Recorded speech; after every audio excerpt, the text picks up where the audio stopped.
네, 검찰직 공무원 시험을 준비하는 학생 여러분 반갑습니다. 2회 모의고사 윌비스 검찰팀 한국사 임진석 강사입니다. 자, 오늘 20문제 또 해설 강의를 진행하도록 하겠습니다. 1번 문제입니다. 자, 임진왜란 때 벌어진 주요 전투 순서대로 나열하는 문제, 전형적인 패턴의 문제예요. 임진왜란 이 시기에 있었던 주요 사건들을 정리를 하는데, 여러분들 임진왜란 문제를 보시면은 제일 먼저 파악하셔야 되는 거는 이것이 휴전 이후인지 이전인지를 먼저 파악을 하시고 나눠서 보세요. 지금 여기 쭉 보니까 임진왜란 휴전 이전에 해당합니다. 자, 임진왜란 같은 경우에는 일본의 침입으로 전투가 쭉 진행이 되다가 휴전을 하게 되죠. 그리고 휴전 기간에 이제 조선이 전열을 정비하고 훈련도감 이런 것들을 막 설치한단 말이에요. 그리고 휴전 이후에 그 정유재란 시기에 이순신이 명량대첩으로 승리를 거두고 일본이 퇴각하는 이런 내용들이 나와 있고, 그 이전에 있었던 일들, 지금 여기에 나와 있는 게 다 이전에 있었던 일들인데, 자, 그러면은 뭘 파악을 하냐? 이전에 있었던 일을 정리를 한다라고 하면은 주요 전투 3가지를 기점으로 파악을 하시는 거예요. 주요 전투 3가지다라고 하면은 임진왜란 때 3대 첩이다, 이렇게 이야기를 하죠. 그게 바로 이쪽에다 잠깐 보시면은 이순신이 했었던 한산도 대첩이 있고요. 그 다음에 김시민이 승리를 거둔 진주대첩이 있어요. 그리고 권율이 했었던 행주대첩이 있어요. 예, 요게 순서입니다. 이게 이제 주요 3대 첩이다라고 이야기를 하죠. 요게 순서고, 그리고 그 다음에 또 뭐가 있냐면은 이순신의 한산도 대첩, 이 전에 또 전투로서 초반에 있었던 전투들이 있습니다. 신립. 신립이 패배했었던 전투가 충주에서 있었죠. 그 전에는 이제 요게 있었죠. 정발과 송상현. 부산과 동래에서 활약을 했었고, 신립. 충주성에서 활약했으나 패배했었다. 여기 초반부터 있었던 일이에요. 그 다음에 권율의 행주대첩. 권율의 행주대첩. 요 전에 무슨 일이 있었냐면은 행주대첩이 왜 있었는지를 생각해 보시면 돼요. 행주대첩이 있었던 배경은 조명연합군이 서울을 탈환하려다가 뭔가 조금 일이 그 전에 있었던 거예요. 그러면은 그 전에 조명연합군이 뭐 했었냐면은 평양성을 탈환하고 그리고 서울 탈환하러 가려고 했는데 이게 뭔가 잘못돼서 우리가 행주산성에 고립된 거예요. 행주산성이 서울 그쪽에 있단 말이에요. 일산 가는데 그쪽에 강변에 있어요, 실제로. 그래서 순서가 이렇게 되더라 라는 거를 기본으로 잡고, 그 다음에 뭐다? 그 다음에 휴전, 그리고 이제 정유재란 시기로 넘어가는 거예요. 그리고 이제 전쟁이 끝나겠죠. 자, 그러면 보자. 기억에 권율 장군이 행주산성에서 왜군을 크게 무찔렀다. 행주대첩이에요. 예, 시점을 일단 파악하자. 니은에 이순신 장군이 거북선을 처음 이용하여 전투를 벌였다. 이순신의 전투에서 주로 나오는 게 한산도 대첩, 그 다음에 휴전 이후에는 명량대첩인데, 이순신 전투에서 알아야 되는 게 또 몇 개 있죠. 최초 승리를 거둔 전투는 옥포해전이고요. 그 다음에 지금 여기에 거북선 사용했다라고 돼 있어요. 거북선을 처음 이용하여 전투를 벌였다. 요거는 사천해전이 되겠어요. 이순신의 옥포해전, 사천해전, 그리고 한산도 대첩, 이게 다 휴전 이전에 있었던 일들이에요. 자, 그러면은 순서를 나열하면은 이순신 전투, 주요 전투가 가장 수험적으로는 먼저 있겠구나라고 생각하시면 돼. 그 다음에 디귿에 김시민 장군이 진주성에서 왜군에 맞서 대승을 거두었다. 진주대첩에 김시민이 참여했었던 진주대첩. 예, 김시민의 진주대첩이 벌어진 배경은 한산도 대첩 이후에요. 한산도 대첩으로 큰 피해를 입은 왜군이 전라도 일대로 진출해야겠다라고 하다가 길이 막혀서 진주성에서 패배한 전투거든. 그러니까 기억, 니은, 디귿 니은이 제일 먼저고 그 다음에 니은 이후에 무슨 일이 있는 거냐? 한산도 대첩이 있는 거예요. 그리고 김시민, 그 다음에 권율로 이어질 건데 리을에 보니까 평양성 탈환 얘기가 있어요. 그러면 니은 다음에 디귿, 그 다음에 기억이 아니고 리을로 가야 되겠죠? 요렇게 가서 답을 1번으로 고를 수가 있겠다. 자, 지금 여기 표에 정리된 거 잠깐 보시면은 정발과 송상현이 초반에 전투에서 패배했었고 신립이 있었습니다. 그리고 선조가 의주로 피난을 갈 건데 요 시기 때 옥포해전과 사천해전 요렇게 있을 거고요. 그리고 이제 이순신의 한산도 대첩, 진주 대첩 있을 겁니다.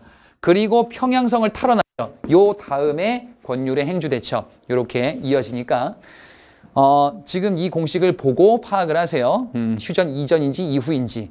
그렇게 나눠서 빨리빨리 파악을 해야 머릿속에서 영어 한 문제를 덮을 수 있는 거지, 그러면은. 그죠? 예, 그렇게 빠르고 정확하게 파악하는 훈련을 해주시기 바랍니다. 2번 문제로 넘어가 볼게요.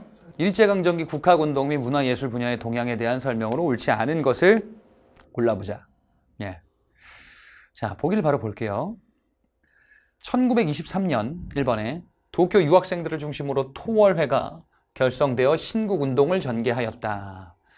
토월회가 뭔지를 아셔야 되겠죠? 연극단체예요. 자, 연극단체로서는 이런 게 있습니다. 수험적으로 아셔야 되는 게 1920년대 극예술협회와 토월회가 출연을 해요. 새로운 연극, 신극운동이다 이렇게 얘기를 하고 그것을 연구하고 이제 발전시키기 위한 예술단체들이에요. 1920년대 이런 연극단체도 나오고 영화도 나와요. 20년대 왜 이렇게 많이 나와? 1910년대 억눌렸었던 무단통치의 그 울분이 20년대 문화예술 부분에서 터진 거야. 20년대를 주로 물어보는 주제들을 묶어서 보시라 이거예요. 이런 연극단체 나오고 영화가 나왔어요. 그 다음에 이거 되게 많이 나오죠. 1920년대 사회주의 문화가 반영됐었던 신경향파 문학 또는 프로문학, 이런 20년대의 주제가 주로 출제가 많이 나오게 된다라는 것을 보시면 되겠고요. 그 다음에 아닌 거 나눠서 보시면 돼요.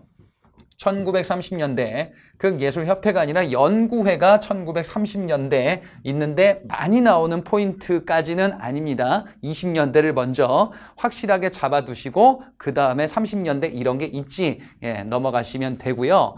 그 다음에 30년대에 또 알아두셔야 되는 게 요 세 가지를 알아두세요.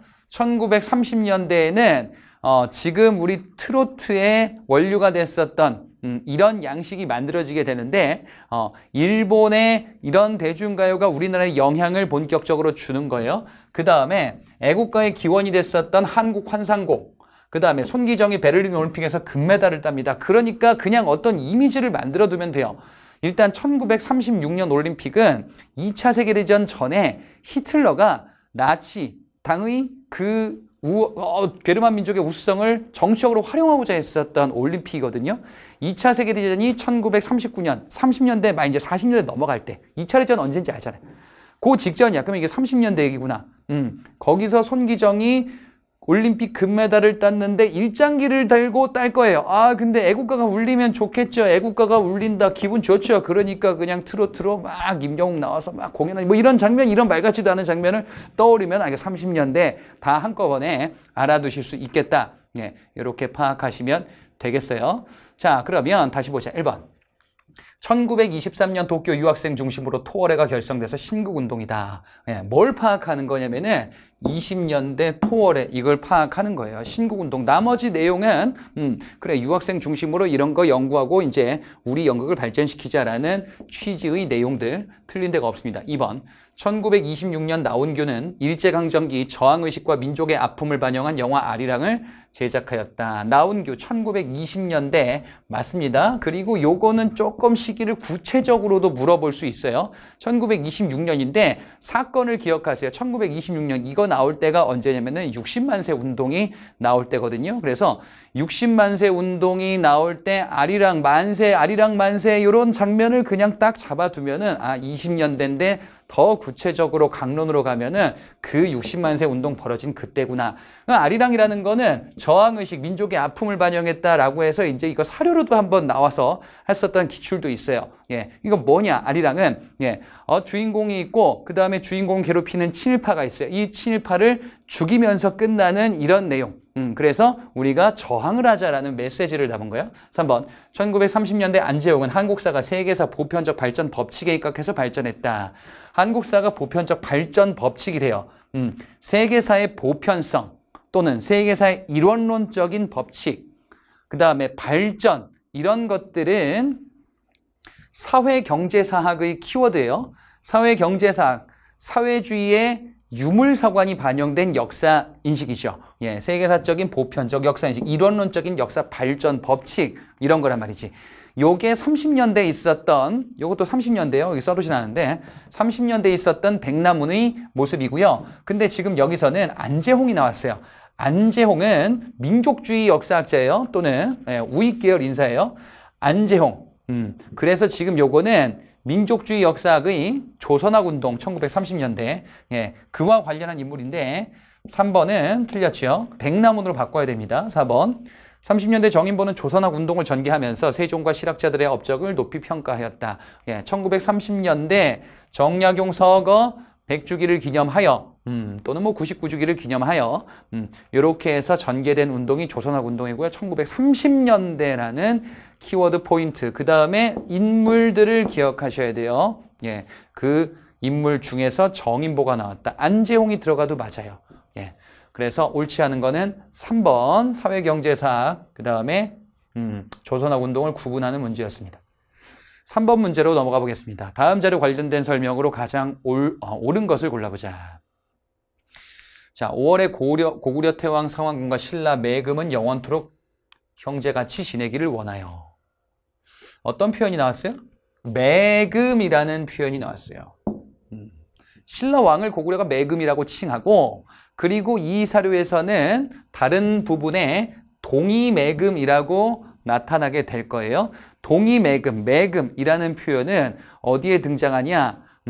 중원고구려비에서 등장하는 표현이에요.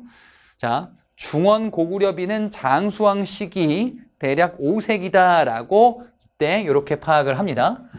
신라를 동의매금이라고 칭한다. 그래서 이 키워드가 나오면은 결국 뭐냐? 중원고구려비예요. 그럼 뭘 물어보겠어? 당연히 장수왕을 물어보겠지. 또 여기를 물어볼 수도 있어요. 중원. 이거 어디냐 이거예요? 충주 지방이에요. 충주에서 물어볼 게 뭐가 있습니까? 중원고구려비, 중원경이 있는 신라 오소경 중에 하나가 그곳이란 말이죠. 예, 이곳에 바로 이제 이 비가 건립되어 있고, 그 다음에 동의매금이라는 표현을 바탕으로 하여 추정할 수 있는 게 고구려 중심 세계관이 있구나라는 것이에요. 예, 고구려를 중심에 두고 주변을 오랑캐로 인식했다라는 중심 세계관. 이 고구려 중심 세계관을 알 수 있는 것은 이거 말고 광개토 대왕릉비도 있어요. 광개토 대왕릉비의 영락이라는 연호 자체도 이것과 같다. 그래서 고구려 중심 세계관이라는 표현은 중원 고구려비도 되고, 그리고 광개토 대왕릉비도 됩니다. 자, 그러면은 그 내용을 바탕으로 한번 파악해 볼게요. 1번 조선 후기 김정희가 이에 대해 고증하였다. 이거 뭐 있었는데. 예, 조선 후기 일단 김정희, 이 김정희가 한 게 몇 개 있어요? 조선 후기에 김정희 어디서 나오냐? 요 서적에서 나오고 글씨체 나오고 그림 나오고, 이거 3개 알고 있어야 돼, 김정희에 대해서는. 자, 일단 요거 보자. 이거 뭐냐 이거야. 김정희가 어떤 비석의 정체를 고증한 게 있었어요. 금석과안록이라는 책이 있어요.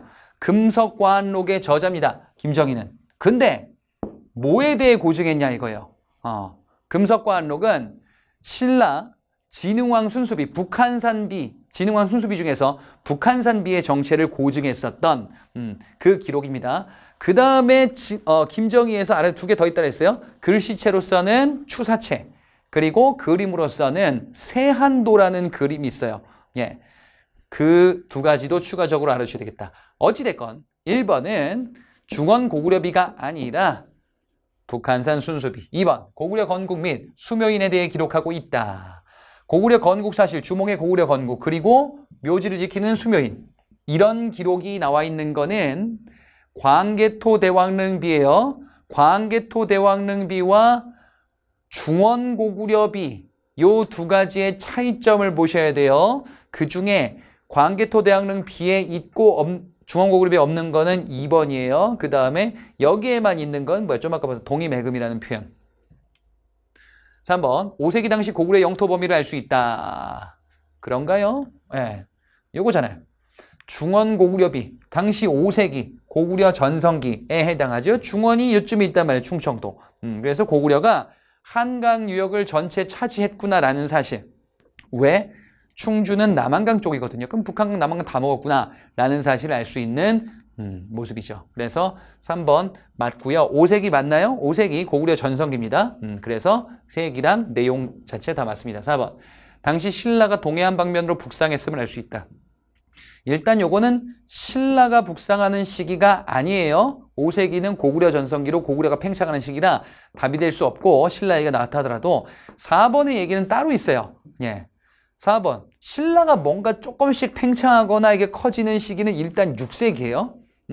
6세기 때 만들어진 비석으로서 지증왕 때 영일 냉수리비가 있고 그리고 버풍왕 때 울진봉평비라는 게 있어요. 울진봉평비는 경상북도 강원도 조금 미치거든요. 그래서 경주에서 신라가 강원도 인근까지 왔구나. 그게 4번은 버풍왕 때 울진 지역의 봉평비를 가지고서 이렇게 해석을 합니다. 어찌 되었건 이것과는 관련이 없는데 추가적으로 이게 버풍왕 시기 때의 비석과 관련한 내용이구나라는 사실 알아두시기 바랍니다. 자, 다음 문제 4번 문제예요. 고려와 조선 토지제도에 대한 설명 중 옳은 것을 골라보자. 예. 토지제도 흐름도 봐야 되고 개념도 봐야 되고. 1번. 전시권은 관료들에게 직역에 대한 대가로 토지의 소유권을 지급하였다. 자, 토지제도 지금 토지제도다라고 하면은 멀게는 신라 때 노급과 시급 그리고 관료전 이런 게 신라와 관련해서 있었고요. 고려에서는 전시과 시행되기 전에 역분전 그리고 전시과 고려 말 때 과전법 이런 게 있었어요. 조선 초의 과전법으로 이어지다가 직전법, 관수관급제 이런 제도들이 다 토지제도와 관련한 내용들인데 다 뭐야? 관리들이 일한 대가로 직역에 대한 대가로 받는 거 맞죠? 근데 이거 나오면 조심해야 돼요. 토지제도 얘기하는데 소유권이 나왔다. 아니에요. 관료들이 받는 거는 토지의 소유권이 아니라 수조권이죠. 그래서 1번은 수조권으로 바꿔야 돼요. 내 땅을 갖는 게 아니라 조세를 수취할 수 있는 권한을 갖는 거지. 자, 그럼 여러분 대답해 보세요. 수조권이라는 게 쭉 이어졌는데 언제 소멸돼요? 수조권 제도는 조선시대 중기에 소멸되죠. 수조권 제도를 바탕으로 당시에 운영됐었던 직전법을 폐지한 게 명종 때였었잖아요. 그리고 수조권이 폐지돼서 이제 전면적인 녹봉제로 전환됐다라는 이런 내용을 보셨을 거예요. 그 전까지는 관료들이 받는 거 다 수조권입니다. 2번. 국가는 왕실 경비를 마련하기 위해서 공회전을 지급하였다. 자, 이거는 토지의 종류 구분하라 이거예요. 고려 전시과에서 지금 여러분들이 아셔야 되는 게 이런 것들이 쭉 있습니다. 그 중에서 왕실 경비를 충당하기 위해서 마련했었던 제도는 내장전이라는 제도예요. 근데 지금 여기서 뭐 나왔습니까? 공회전이 나왔죠. 공회전은 뭐예요? 공회전, 관공서, 관청경비예요. 관청경비 공회전이에요. 왕은 내 마음속에 있어, 내장전. 네, 이렇게 두 가지. 이 두 가지는 국가가 경비를 마련하기 위해서 운영하는 토지로서 두 가지 바꿔서 많이 출제합니다. 그래서 알아두셔야 되겠고 또 공음전은 보통 다 쉽게 아세요. 근데 많이 장난치는 게 이런 거예요. 한인전과 구분전을 장난쳐요. 이 두 개를. 그리고 군인전과 외역전을 장난을 많이 칠 거예요. 한인전은 하급 관료 자제에게 지급했었던 거고 구분전은 하급 관료 유가족한테 주는 거예요. 예. 그리고 군인전과 외역전은 대상이 조금 다르죠. 군인이냐 아니면 향리냐. 그래서 요 개념들을 파악을 잘 하셔야 되겠습니다. 2번 그래서 맞게 바꾸려면 내장전으로 바꿔야 돼요. 3번 고려 문종 때 문신을 우대한 문무산계 전식과 체제를 완비하였다. 일단 문무산계 전식과 체제를 완비했다라는 거는 전식과 체제가 완성되었다라는 거예요. 한 가지 숨어있는 포인트가 있어요. 문산계는 뭐고 무산계는 뭡니까? 요거는 살짝 지엽적인 포인트인데 이런 거를 물어보는 기출이 있어요. 문산계, 무산계. 문산계는 문무관리인가요? 무산계가 그러면은 무관인가요? 이렇게 하면 틀려요. 이거. 아니에요. 문산계가 문무관리예요. 무산계는 정식 관료체계에 편입되지 않은 애들, 향리.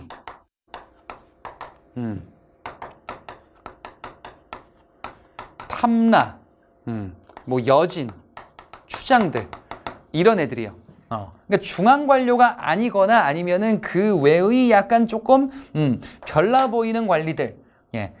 요런 애들이 다 무산계로 들어가 있고 무관이니까 무산계 이렇게 하면 안 돼요. 네, 둘 다 문산계입니다. 아무튼 문무산계를 정비했다. 전시 완비다라는 거는 완성이야. 그러면은 지금 이 전식과 체제에서 시정, 개정, 경정 중에서 문종 때 경정전식과를 얘기하는 거예요. 그런데 어디가 틀렸냐? 문신을 우대했다 그랬어요. 문신 우대가 아니지. 경정전식과 문종 때 경정전식과는 기존에 있었던 문신 우대, 문신을 무신에 비해서 더 우대를 하는 게 기존의 개정전식과였었고 전쟁이 있었기 때문에 이후에 무신에 대한 차별은 완화돼서 제도적으로는 그렇게 완성되더라. 그렇기 때문에 3번은 어디가 틀린 거냐면은 문신을 우대하니 틀렸어요. 자, 4번에 과전법에서는 조세 1결의 수확량을 300도로 정하고 그 10분의 1인 30도를 거두었다. 자, 과전법은 고려 말 때 신진사대부들의 입장이 반영된 토지 제도예요. 그래서 너무 많이 수취할 것에 대비하여 최대 생산량을 300두, 10분의 1을 거두는 게 원칙인데 그렇다면 30두를 거두는 원칙. 예, 이런 상한선을 마련했구나. 이게 조선 초까지 이어졌는데 이게 문제가 생기니까 운영 방식에 문제가 생기니까 기준을 마련하자라고 해서 만든 게 세종 때 공법이죠. 연분 구등법과 전분 육등법이지. 아무튼 이제 4번 자체 내용이 맞네요. 자, 5번 문제입니다. 다음과 같은 주장을 전개한 인물에 대한 설명으로 가장 옳은 것을 골라보자. 이 인물이 뭘까? 우리나라는 본래부터 명분을 중히 여겼대. 양반은 이게 아무리 뭐 문제가 있더라도 편하게 앉아 농사를 짓지 않는 팔짱 끼고 그러죠. 간혹 실업에 힘써서 몸도 천한 일을 달갑게 여긴 자가 있으면 모두 나무라. 그러니까 양반이라는 자들은 뭔가 열심히 일하는 게 이게 되게 좀 안 좋다라는 이런 좀 이상한 인식이 있다라는 거예요. 그러니까 이 노는 백성이 있다. 일 안 하고 놀고 있어. 그러면 양반 나으린가 보다. 열심히 일해. 그러면 아이고 저 천한 것. 싼 것인가 보다. 이렇게 할 수 있다라는 거예요.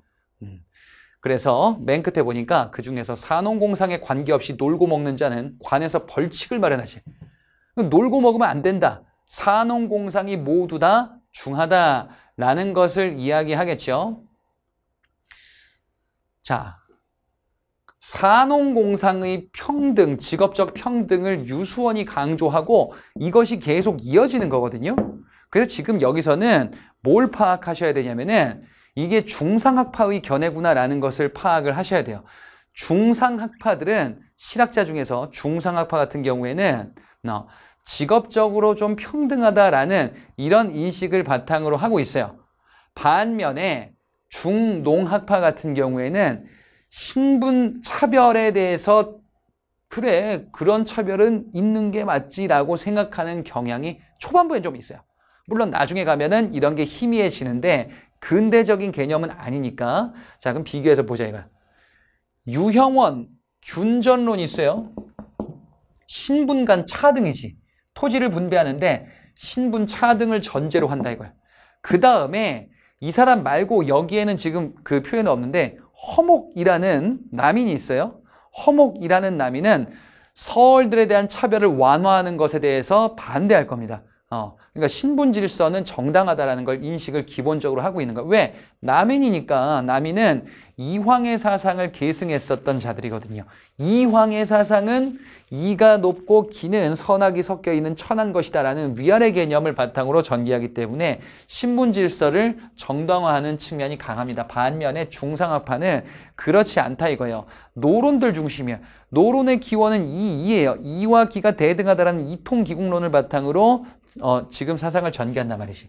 그러니까 직업적으로 평등하면서 선비들, 이 양반들이 중심이 된다라는 게 문제가 있다라는 것을 이야기할 겁니다. 중국 중심, 양반 중심, 중국 중심, 성리학 중심 이거 다 잘못됐다라고 이야기를 하는 거지. 그러니까 홍대용은 어떻게 얘기해? 성인 남자에게 토지 2결을 지급하자, 신분질서 차등 그런 거 얘기하지 않아요. 농업이 중시, 상공업은 천시 그것도 아니다라고 이야기를 하지. 자, 그러면 이런 주장을 전개한 인물이다라고 하면은 중상학파 실학자다라는 사실을 바탕으로 이 문제를 풀면 돼요. 1번, 남인 출신으로 이익의 실학사상을 계승하였다.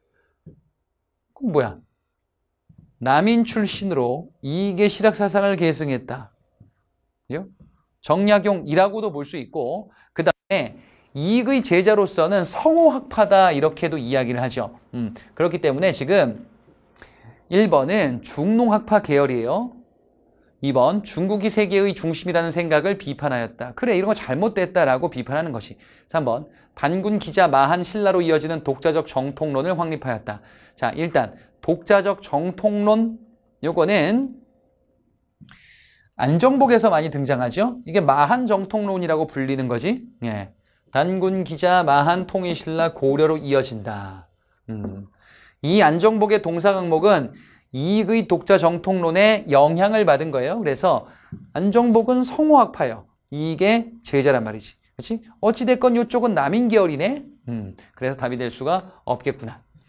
4번 군주가 여러 사람에 의해 추대되었음을 근거로 역성혁명론을 주장하였다. 자, 이 얘기죠. 정약용의 민본 사상이에요. 정약용은 정치 사상을 얘기하는데 근본이 전시 권력의 근본이 백성에게 있다.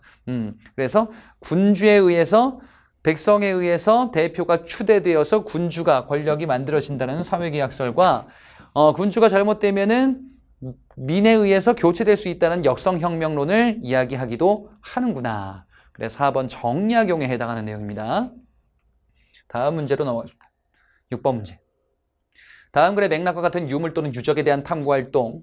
자, 옳은 것을 골라보겠습니다. 주몽. 주몽. 우리가 알고 있는 그 주몽. 지금 누구 여자를 아내로 맞아가지고 아들을 낳았는데 비류라고 했고 둘째도 온조. 주몽의 아들 온조. 하면 있죠. 온조는 백제의 시조? 그랬구나. 그런데 세 번째 줄에 주몽이 북부에 있을 때 낳은 아들이 와가지고 태자가 됐다. 그래서 이 둘이 떠났네. 소선호 부인이 데리고 가겠죠.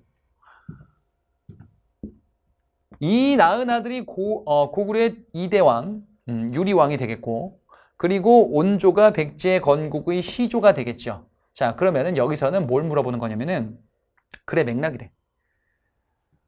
주몽의 아들 온조가 떠났구나. 근데 이건 백제네. 백제는 그 뿌리가 고구려에 있구나. 예. 그리고 고구려의 뿌리는, 고구려는 부여에서 왔죠. 부여, 고구려, 백제로 이어지는 한국사의 고대사의 뿌리가 있다. 라는 그 맥락을 이 사료를 통해서 유출하는 거예요. 자, 그러면은 보기를 보겠습니다. 기억. 백제가 제작한 칠지도에 대해서 조사해 본다. 백제가 칠지도를 언제 제작했을까요? 백제 전성입니다. 4세기 근초고왕 시기. 그리고 칠지도는 누구에게 줬나? 왜에게 줬어요? 일본에게. 예. 그래서 지금 이거는 시기 근초고왕. 그 다음에 사실은 백제와 왜가 긴밀했구나라는 것을 알려주는 단서. 니은 호우명 그릇 바닥에 쓰인 글을 분석해 본다. 뭐라고 써있냐? 을면형 국강상 광개토지 호태왕 호우십이라는 표현이 있어요. 여기서 알 수 있는 것은 광개토대왕의 업적을 추모하기 위해서 만든 그릇에 이 그릇이 신라에서 발견됐네요. 그 무덤을 그래서 신라의 호우총이다라고 이야기를 하지. 자, 그러면 니은은 신라에서 발견이 되었네요. 고구려와 신라의 관계를 보여줍니다. 몇 세기로 이야기를 하냐? 일단 광개토대왕 시기는 4세기 말 5세기 초인데 기출에서는 5세기란 표현을 썼어. 왜 5세기란 표현을 썼냐? 광개토대왕이 죽은 직후의 추모 사업이야. 그래서 5세기 초에 고구려와 신라의 관계라고 알아두시면 되겠죠. 디귿. 성왕 당시 제정된 국호가 뭐냐? 남부여로 국호를 계칭했어. 그러니까 부여, 고구려, 부여, 고구려, 백제로 이어지는 그 흐름을 파악할 수 있는 거죠. 리을. 계로왕이 북위에 보낸 국서의 내용을 살펴본다. 계로왕은 누구야? 괴롭죠. 장수왕한테 죽었다. 이 계로왕이다. 한성을 뺏겼다. 괴롭다. 계로왕. 이 계로왕이 죽기 전에 중국 북위의 황제에게 군사 지원 요청을 했었는데 거기에서 그런 표현이 나요. 공부하셨으면 사료에서 보셨을 거야. 백제왕이 북위의 황제에게 얘기하기를 고구려는 우리와 형제 같은 국가였었는데 얘들이 성품이 흉악해서 우리를 지금 막 치려고 한다. 그러니까 좀 도와 군사만 주시면은 제가 무슨 뭐 마국간에서라도 일하겠다. 막 이런 비굴한 내용이 있어요.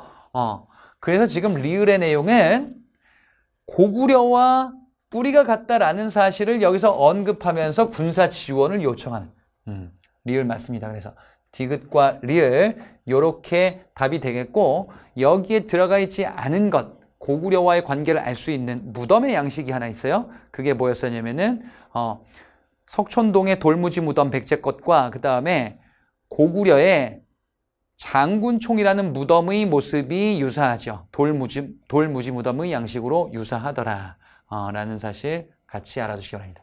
7번 문제. 밑줄 친 운동에 대한 설명으로 옳은 것을 골라보겠습니다.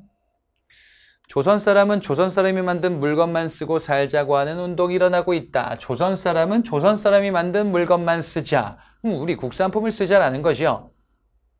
이 운동 잘 되면은 조선의 공업이 발전했지만 하지만 그렇지 않대요. 이 운동 위에 발행된 잡지 회사 만들려고 호소하지만 말고 기업을 하는 방법 같은 것을 소개해야 된다. 그러니까 뭐 이 운동에 대해서 약간 좀 비판적인 생각을 가지고 있는 것 같아요. 아무튼 우리 것을 쓰자라는 운동이니까 1920년대 국산품 애용 운동인 물산장려운동이에요. 물산장려운동은 실력 양성 운동의 일환으로 1920년대에 진행이 되죠. 물산장려운동, 밀립대학 설립운동 이런 기타 외의 활동까지 20년대에 주로 전개가 됩니다. 자, 이 물산장려운동은 대구에서 시작된 게 아니고 평양에서 시작돼요. 대구라고 4번에 함정이 있죠. 대구에서 시작됐었던 거는 국권피탈 시기 때 바로 국채보상운동이에요. 조만식은 맞습니다. 평양에서 조만식이 중심이 된 요게 물산장려운동이에요. 자, 1번 보겠습니다. 사회 진화론의 입장에서 추진된 민족운동이다. 사회 진화론. 사회는 진화한다. 사회는 진화해서 진화된 사회가 되어야 된다. 진화된 사회가 되지 못하면 우리는 도태되기 마련이다. 그래서 우리는 배우고 돈 모으고 학습하고 이런 활동을 하자. 이게 애국계몽운동 그리고 실력양성운동이라고 하죠. 이게 바로 실력양성운동이에요. 그래서 1번 맞습니다. 2번 조선 총독부가 회사령을 폐지하는 계기가 되었다. 그게 아니고 조선 총독부가 회사령을 폐지하자 이 운동이 나오는 거야. 그래, 배경이에요. 배경. 회사령을 철폐하면서 일본 자본이 국내로 들어오니까 위기의식을 느낀 우리 민족운동가들이 이런 주장을 하는 것이요. 그러니까 회사령을 폐지한 것이 이 운동의 배경이다. 이렇게 가셔야 되겠어요. 3번 조선학생과학연구회가 중심이 되어 적극 추진하였다. 이게 가끔 기출이나 사료에 나오거든요. 조선학생과학연구회. 학생들이 뭔가 단체를 만들었어? 그러면 1920년대라고 일단 감을 잡으세요. 1920년대는 학생들이 전면에 등장하면서 주체가 되어가는 시기. 그리고 뭐 어떤 단체를 만들었어요. 1910년대 무단 통치 시기 때는 다 비밀로 몰래 만들다가 이제 어떤 구체적인 활동을 한 건 1920년대입니다. 그리고 이 학생 단체가 중심이 돼서 무엇을 전개하였다. 뭐냐? 60만세 운동이에요. 1920년대 순종의 서거를 계기로 일어났었던 60만세 운동이 바로 이 단체를 중심으로 학생단체, 그리고 사회주의 세력, 그리고 일부 민족주의 계열, 이런 세력들이 60만세 운동을 주도하는데 이게 크게 확산되지 못했는데 다만 민족유일당 운동으로 발전하게 되는 것이. 자, 그래서 3번은 틀렸고요. 이게 맞으려면은 3번을 맞게 바꾸려면은 이런 게 들어가야 돼. 자작회나 토사내용 부인회, 예, 또는 조선물산 장려회, 이런 것들이 들어가야 돼요. 예, 이런 단체들이 물산장려운동을 전개했었던 대표적인 단체가 되겠습니다. 4번. 조만식 등에 대구에서 시작되어 전국으로 확산되었다. 대구가 아니고 평양으로 바꿔야 되겠죠. 아까 말씀드렸던 것처럼. 자, 그래서 옳은 것은 1번이 되겠습니다. 8번 문제. 아래 지도, 원에게 영토를 상실할 당시 고려의 지도래요. 가지요. 자, 원에게 영토를 상실했어요. 그래서 가랑 동령부 하나가 더 있을 텐데, 저 밑에 제주도 지역, 거기는 탐라총관부라는 기관이 만들어지면서 원의 직속령으로 빼앗길 겁니다. 순서는 이렇게 돼요. 순서는 여기다 쓰면은 쌍동탐이에요. 쌍성총관부, 동령부, 탐라총관부 순입니다. 동령부와 탐라총관부는 충렬왕 시기 때 우리가 찾아오고요. 쌍성총관부 지역은 공민왕 시기 때 찾아옵니다. 예, 다 알고 계실 거예요. 가 지역이 쌍성총관부 지역이고 철령 이북 지역이다라고도 이야기를 하죠. 자, 그러면 보기를 보자. 1번. 가의 원이 총관부를 설치하고 뭐 쌍성 총관부, 다루가치 파견하였다. 다루가치가 뭐지? 원 간섭기에 있었던 감찰관이 다루가치예요. 그리고 군사 조직으로선 만호부를 설치할 거야. 다 원 간섭기 때 있었던 기관들. 맞습니다. 2번. 공민왕 때 반원개혁 과정에서 가를 수복했다. 쌍성 총관부 지역을 수복하죠. 그치? 그래서 공민왕 때 어떻게 돼? 여기 수복하고 여기 위에까지 북진해서 영토를 확장하죠. 반원 정책이었습니다. 3번. 명은 고려의 가를 다시 내놓으라고 통보했다. 이게 뭔 소리야? 원나라 다음에 명나라가 우리에게 철령위 설치를 통보하죠. 그래서 이 지역 반환을 요구하자. 그러자 4번처럼 철령위 설치에 대항하여, 이 철령위 설치가 3번 내용이지, 이성계가 가정벌을 주장하였다. 아니에요. 이성계는 어디예요? 요동정벌을 주장합니다. 이성계는 요동정벌, 위화도 아닙니까? 요동정벌을 가다가 위화도로 돌아온 거죠. 네. 이성계가 그리고 제 설명이 조금 잘못됐네요. 예. 이성계가 주장한 것도 아니에요. 이성계는 요동정벌 불가론을 주장했었던 사람이고, 최영이라고 바꾸면 맞겠죠. 그리고 가 지역도 아니죠. 예. 그래서 최영이 요동정벌을 주장하였다. 이렇게 가야 됩니다. 이성계는 위화도에서 돌아온 사람입니다. 자, 4번이 잘못됐습니다. 지역도 틀렸고 문장도 잘못됐습니다. 9번 문제. 선사시대에 대한 설명 중 가장 옳지 않은 것을 골라보겠습니다. 자, 유적지랑 생활 모습들이 나와 있어요. 1번. 구석기 농포동 유적에서는 흙으로 만든 여성 조각품이 출토되었다. 자, 결론부터 얘기하면은 신석기 시대입니다. 신석기 시대의 농포동 유적인데요. 흙으로 만든 여성 조각품이 신석기 유적에서 출토돼요. 왜 여성 조각품이 출토가 될까? 그냥 생활을 이해하시면 되죠. 구석기 시대 때는 수렵사회, 신석기 때는 정착생활 농경사회로 진입한다. 예. 구석기 시대 때까지만 해도 사냥을 하니까 여성들의 어떤 그 지위가 조금 약해요. 그러다가 가정에서의 아이를 키우는 문제, 이런 문제에 있어서는 좀 여성 중심의 모계 사회의 모습이 또 출현하기도 하거든. 그런 것이 반영됐다라고 보시면 돼요. 예, 흙으로 만든 여성 조각품, 그래서 풍만한 가슴 이런 것들이 강조가 되는 거거든. 그래서 지금 1번의 내용은요, 신석기 시대예요. 정착생활 하니까 자식들 기르고 집안 살림하는 것에 대한 어떤 생활 모습이 반영됐구나라고 보시면 돼요. 2번에 가락바퀴 뼈바늘, 돌보습을 사용하는 시대에 움집의 화덕은 중앙에 위치하였다. 가락바퀴 뼈바늘, 요거는 신석기 시대 때 옷과 그물을 짜내는 도구입니다. 그 다음에 돌보습, 돌괭이, 돌랏, 갈판, 갈돌 이런 것들은 신석기 시대 때 농경 도구들이에요. 즉 신석기 시대. 움집의 화덕은 중앙이냐. 화덕은 신석기 때 중앙이고 청동시대로 넘어가면은 가장자리로 바뀌죠. 움집의 구조를 구분하는 거. 2번 맞습니다. 3번. 민무늬 토기가 사용되는 시기. 예. 민무늬 토기예요. 이른 민무늬가 아니고 이른 민무늬 토기는 신석기고 민무늬 토기는 청동기입니다. 마을 주위의 토성이나 목책, 도랑 등으로 에워쌌다. 마을의 경계를 만드는 것, 지배자의 범위를 만들고 또는 방어에 유리하게끔 이렇게 구성하는 게 청동기 시대 때 모습이 되겠죠. 4번 구석기 후기 유적지인 경기도 연천 전곡리에서 유럽 아슐리안 계통의 주먹도끼가 출토되었다. 이렇게 되어 있습니다. 자, 구석기 시대 때에는 연천의 전곡리 유적지가 있어요. 연천의 전곡리 유적지는 전기 유적지예요. 예.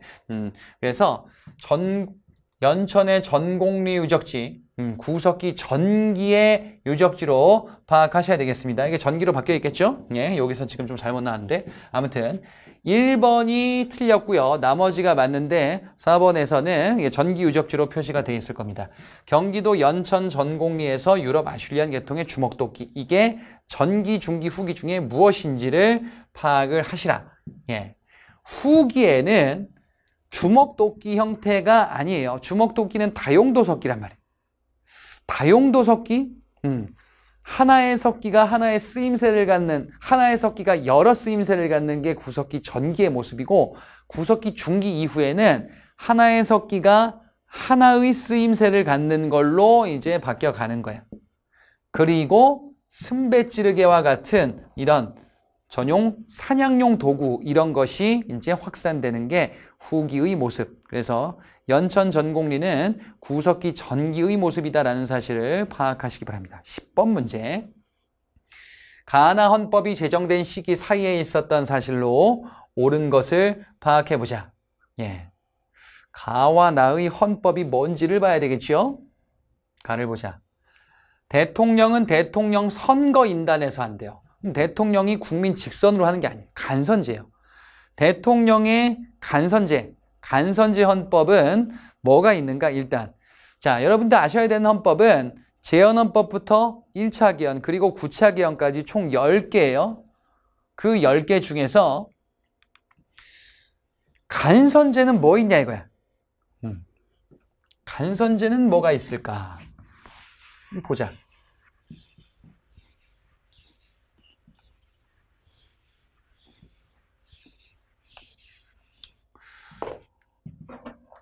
제헌헌법, 그 다음에 1차 개헌이 발췌 개헌이죠. 그 다음에 2차가 4.4.5입이에요. 그 다음에 3차와 4차가 있어요. 이건 내각 책임제 헌법이죠. 그리고 5차 개헌헌법, 박정희 시대 때, 그리고 6차 개헌이 있고 7차 개헌은 유신헌법이에요. 그 다음에 8차 전두환식이죠. 9차가 현행헌법이죠. 이렇게 있습니다. 자, 그 중에서 직선제, 간선제 뭐가 있냐? 직선제만 체크해 보면은 요 직선제로 처음 바뀐 거예요. 발췌 개헌 시기 때. 기존의 간선제였다가 직선제, 4.4.5의 개헌도 마찬가지입니다. 그 다음에 3, 4차 때는 내각 책임제 헌법. 그럼 대통령은 뭐로 뽑냐? 요거는 간선제로 선출을 해요. 대통령 직선제로 다시 바꾸고 박정희가 선거에서 당선되고 그 다음에 3선 개헌으로 바꾼 거예요. 이것도 마찬가지입니다. 3선까지 가능하다. 그럼 유신 때에는 간선제요. 그 다음에 8차 개헌도 간선제. 전두환 시기 때. 9차 개헌, 직선제 개헌 요구를 한 거죠. 6월 민주항쟁의 결과물이죠. 이렇게 있다. 그럼 나머지는 어떻게 되나요? 재헌국회 간선제예요. 근데 국회예요. 국회의원들이 간선제 헌법. 대통령을 선출하죠. 그 다음에 3, 4차 개헌 내각책임제 헌법. 이때도 대통령이 실권은 아니지만 국회에서 간선제로 뽑아요. 유신헌법 간선제죠. 8차 개헌도 간선제인데 이름이 다르죠. 유신헌법 대통령 선출하는 기관은 통일주체국민회의죠. 8차 개헌 전두환 시기 때에는 대통령 선거인단이죠. 요렇게 된다. 자, 그러면 지금 대통령 선거인단이래. 이거겠지. 그리고 8차 개헌 당시 대통령의 임기는 7년, 가장 길어요. 중임할 수 없다. 단임제. 7년 단임제 대통령 선거인단. 전두환이 제정했었던 전두환 정부 시기 때의 헌법에. 그 다음에 나의 대통령은 국민의 이런저런 것들에 의해서 선출한대요. 국민에 의해 선출한대. 그럼 직선제다 그 얘기예요. 근데 맨 끝에 보니까 임기는 5년이래. 중임할 수 없대. 5년 임기는 지금 헌법밖에 없어요. 현행 헌법에. 그럼 가는 8차 개헌 헌법. 나는 9차 개헌 현행 헌법에. 요 사이에 있었던 사실로 옳은 것을 골라보겠습니다. 1번에 중학교 입학시험이 폐지되었다. 중학교 입학시험의 폐지.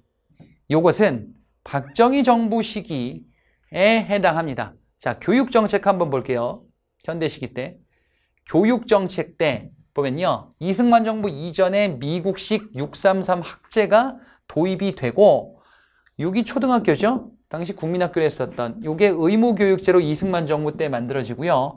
그 다음에 박정희 정부 1960년대에는 반공의 교육 이념과 중학교 무시험제로 운영이 될 겁니다. 초등학교 애들이 중학교 입학시험 봤는데 그거를 안 한 거예요. 그 다음에 유신체제 때 고교 평준화 정책, 그 다음에 전두환 정부 시기 때 대학교 졸업정원제. 이렇게 보면 돼요. 이승만 정부 때 초등학교 정책, 박정희 정부 60년대 중학교 정책, 유신체 때 고등학교 정책, 전두환 정부 때 대학교 정책. 예. 이렇게 넘어가죠. 그치? 예. 요 두 개는 별도로 알아두시면 되겠지. 그러니까. 자, 그러면 중학교 무시험이니까 박정희 1960년대에 해당합니다. 답이 될 수 없죠. 가 이전이야. 그러면 이번에 야간 통행금지 해제 조치가 이루어졌다. 야간 통행금지 해제 조치는 전두환 정부 시기 때의 유화책이에요. 전두환 정부 시기 때 있었던 정책들, 강압책과 유화책이 있는데 강압책으로서는 뭐 삼청교육대하고 뭐 언론 통제하고 이런 것들, 유화책으로서는 야간 통행금지 해제 조치, 교복 자율화 이런 조치를 통해서 자신의 정권을 유지하려고 했었지. 그럼 전두환 정부 시기 때니까 가와 나 시기에 해당할 수 있겠네요. 3번. 석유파동 위기 극복 위해서 중동에 진출하였다. 석유파동, 오일쇼크예요. 오일쇼크는 1970년대 초반 그리고 후반 이렇게 있습니다. 우리가 중동에 활발히 진출했었던 거는 1900 주로 70년대예요. 그래서 가 이전이겠지. 4번. 반공이념을 명시한 국민교육헌장이 제정되었다. 국민교육헌장은 박정희 3공은 반공이념이다. 여기엔 논리구조가 있어요. 요 직전에 있었던 일이 청와대 습격 사건이에요. 북한의 무장고비들이 청와대에 습격했었던 청와대 습격 사건이 벌어지자 박정희 정부가 향토예비군 창설 및 국민교육헌장 제정 이런 정책으로 응수하게 될 겁니다. 그래서 10번의 답을 2번으로 고를 수 있겠죠. 예. 자, 11번 문제부터 20번까지 보겠습니다. 자, 다음 기사글의 가사적에 대한 설명으로 옳지 않은 것을 골라보겠습니다. 자, 국회가 무슨 회의를 열었대? 오대산 사고본. 오대산 사고라는 단서가 나왔어요. 그리고 여기 뭐 또 숨어져 있긴 한데 조선조실록 전시관 설립 촉구 결의안. 자, 그래서 이거를 찾기 위해서인데 오대산 사고본이라는 단서 사고. 그것을 찾기 위해서 지금 국회가 뭐 이런저런 것들을 했다라는 거예요. 이 오대산 사고본을 원 제자리로 돌아갈 것, 이런 것을 이제 결의하는 내용인데 여기서 중요한 거는 결국 이거죠. 사고라는 단서를 바탕으로 이것이 조선왕조실록이구나 라는 사실을 파악해라 이거야. 사고는 외란 이전에는 보거라는 춘추관을 비롯한 충주, 전주, 성주 사고 이런 게 있었는데 임진을 한 이후에 산으로 가죠. 그래서 태백산, 오대산, 묘양산, 만이산 등등 이었다가 이제 적상산, 정족산 이런 사고로 일부가 바뀌긴 합니다. 네, 그래서 오대산 사고본의 그 원래 위치로 돌아가자라는 그런 내용이었었던 거예요. 그래서 조선왕조실록의 내용을 파악해봐라 라는 문제입니다. 1번 유네스코 세계 기록유산으로 등재되어 있다. 예, 유네스코 세계 기록유산으로 조선왕조실록과 그 다음에 이것과 약간 유사한 기록물, 당시의 모습을 알 수 있는 뭐가 있냐? 승정원 일기가 있어요. 유네스코 둘 다 기록유산이에요. 조선왕조실록과 승정원 일기. 그 다음에 일성록이 있습니다. 일성록은 왕의 일기 형식 기록물이에요. 이것도 유네스코 세계 기록유산으로 등재되어 있다. 자, 1번 맞죠? 2번 국왕사후 춘추관 내 실록청에서 편찬을 담당하였다. 이렇게 되어 있습니다. 춘추관 내 실록청에서 편찬을 담당한대. 예, 그렇죠. 국왕 사후에, 국왕이 죽은 이후에 실록청에서 편찬을 담당하게 될 거예요. 자, 그래서 지금 이렇게 완성이 되고 이렇게 완성된 것을 여기 사고로 이전하여 보관을 하게 되지. 3번 사관이 기록한 사초와 함께 국왕 열람금지가 원칙이었다. 예, 사관이 기록한 사초, 국왕 열람금지가 원칙이다. 왕이 볼 수가 없었어요. 기본적인 내용이죠. 4번 초초, 중초, 정초의 편찬 단계를 거쳐. 이것까진 맞아요. 초초, 중초, 정초로 편집을 하는 거예요.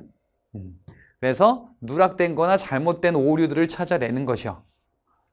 그래서 기전체로 작성했대. 조선왕조실록은 편년체가 원칙입니다. 편년체로 작성을 하지요. 예, 편년체입니다. 국왕사후에 춘추관 실록청에서 만드는데 편년체, 기전체 양식이 아니죠. 조선의 역사를 기전체로 작성한 기록물은 아직은 따로 없어요. 예, 그래서 요거는 편년체다. 자, 그래서 4번이 옳지 않죠. 12번 문제로 넘어가 보겠습니다. 다음 법률과 풍속이 존재한 국가에 대한 설명으로 옳은 것을 파악해보자. 자, 형벌이 엄격해서 사람 죽인 사람은 사형에 처한대요. 어디서 많이 본 것 같은데 오해할 수 있죠. 뒤에를 안 보면. 가족들은 노비로 삼는다라는 단서가 있어요.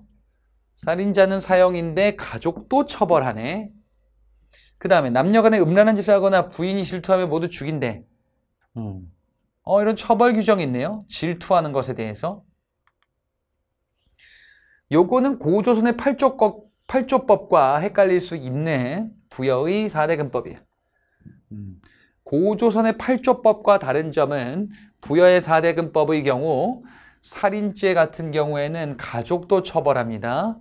그 다음에 고조선 8조법에서는 절도, 즉 도둑질을 했을 때 노비로 삼는다라는 규정이 있는데 여기서는 12배를 배상하는 거예요.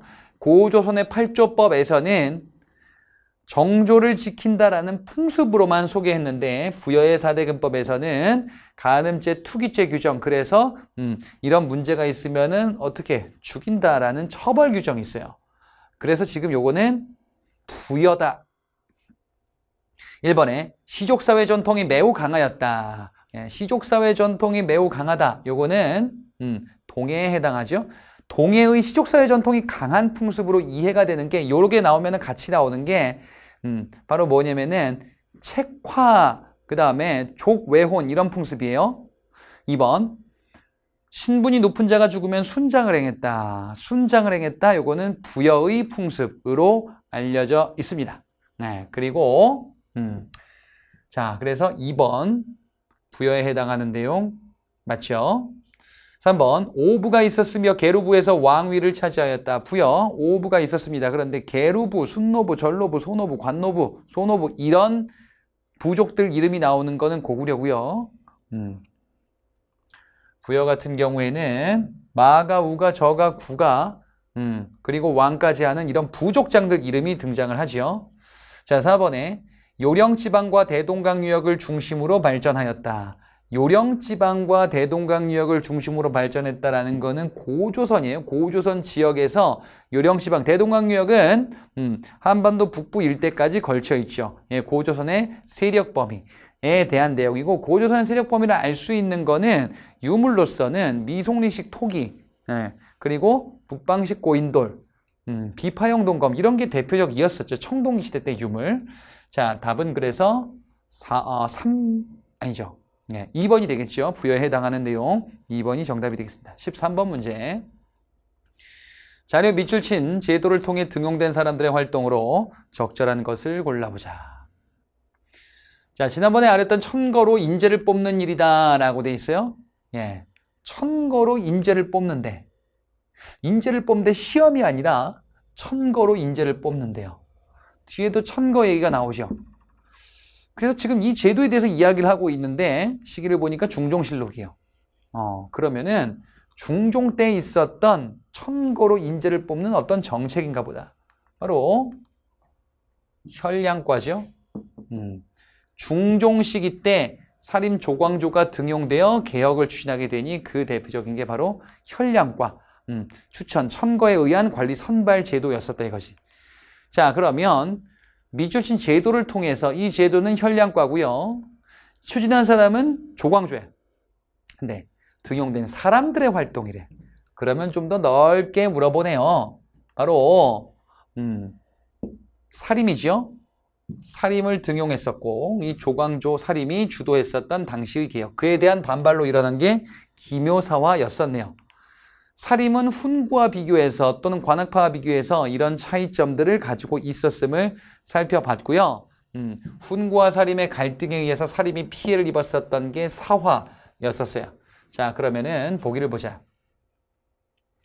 1번 언관직에 진출하여 훈구 세력의 잘못을 비판하였다. 예, 이게 정답이죠. 주로 언관직, 삼사관리라는 표현으로도 등장할 거예요. 조선의 삼사관리는 언관직 또는 청요직이다 이렇게 얘기를 해요. 언론관직, 권력의 집중과 부정을 비판하는 이런 역할을 하는 훈구 세력의 잘못을 비판했다. 그래서 사화를 겪게 되는 것이. 이번에 권문세족의 농장 확대에 반발해 과전법을 실시하였다. 이건 고려 말대 상황 얘기하는 거죠. 권문세족 나오니까 고려 말 신진사대부에 해당하네요. 3번 관악파의 학풍을 계승하여 문물제도 정비에 크게 기여하였다. 예, 관악파의 학풍을 계승한 게 훈구파가 되겠죠. 반면에 사림은 관악파가 아닌 사적 사학교육기관을 중심으로 하여 발전한 세력이다. 4번 네 차례 사화를 일으켜서 사림 세력을 공격하였다. 이거는 훈구에 대한 내용이죠. 사화를 훈구가 일으켜서 사림이 공격을 받더라. 그리고 그 사화에는 연산군 때 2차례 사화, 무호사와 갑자사, 그리고 중종 때 기묘사, 명종 때 을사사화 이렇게 사화로 이어졌네요. 자, 14번 문제 보겠습니다. 밑줄 친 총선거에 대한 설명으로 옳은 것을 골라보자. 1948년 5월 10일, 그럼 뭐 됐어요. 예. 자, 1948년 5.10 총선거네요. 이 5.10 총선거는 남한 지역에서만 실시하게 되죠. 유엔 결정에 따라 파견된 대표단이 유엔 한국임시위원단인데 선거 실시를 위해서 유엔 한국임시위원단이 38도선 이북 지역에서는 활동을 하지 못하네. 그래서 총선거 실시다. 5.10 총선거. 남한 지역에서만 실시했었다. 자, 이 5.10 총선거에 대한 내용을 골라주시면 되는데 이거예요, 바로. 자, 일단 이 선거는 유엔 소총회 결정에 따라서 치러지는 선거예요. 정부 수립 전에 미국과 소련의 미소 공동위원회는 결렬되고 그리고 유엔으로 넘어가네요. 유엔에서 결정을 하기를 선거를 해서 결정을 하자. 예, 선거를 해서 정부를 수립하자. 그런데 3파조선 이북 지역에 소련이 반대하네. 그래서 유엔에서는 그래. 남한 지역에서만 하자. 남한 지역에서만 하면 단독 정부인데 그런 거는 안 된다. 통일된 정부를 만들자라는 협상파들은 불참한다. 그 협상파의 대표적인 인물이 김구와 김규식이죠. 공산주의계 또는 좌익 계열들, 이들은 월북하거나 불참하거나 아니면은 사회 질서를 교란시키는 활동을 전개하죠. 이들이 사회 질서를 교란시키는 활동을 해서 제주도 지역에서 벌어진 사건은 4.3 사건이었었어요. 자, 그리고 5.10 총선거는 임기가 2년이요. 재헌국회의원을 뽑겠죠. 그 다음에 선거권은 21세 이상의 국민들입니다. 20세도 아니고 19세도 아닙니다. 그렇군요. 1번, 선출된 국회의원 임기는 4년이 아니고 2년 재헌국회 국회의원. 2번, 만 20세 이상의 모든 국민 투표권을 가졌다. 20세가 아니고 21세. 3번, 이 선거를 앞두고 남북협상에 참가했던 김규식은 선거에 나서지 않았다. 김구와 김규식은 평양에 가서 남북협상을 전개했으나 성과를 내지는 못하죠. 3번이 정답이다. 4번, 이 선거의 결과 우익정당인 대한촉성국민회가 과반이 넘는 의석을 차지하였다. 자, 대한촉성국민회가 뭐냐?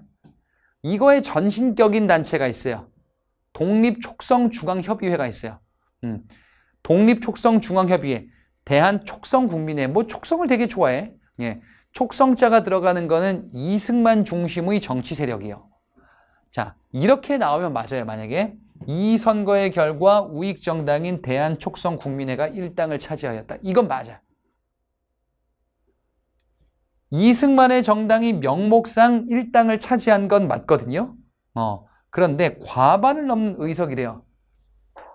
이때는 아직 정당 정치가 자리 잡기 전이에요. 예.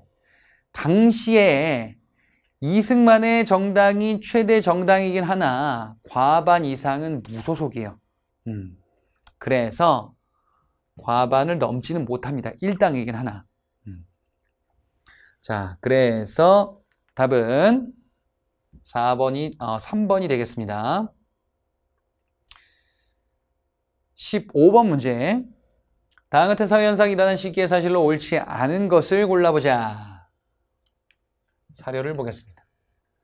당시에 검령구대의 수 1000구까지 다 사전을 받아서 그중 많은 자가 수백 개를 이뤘대요.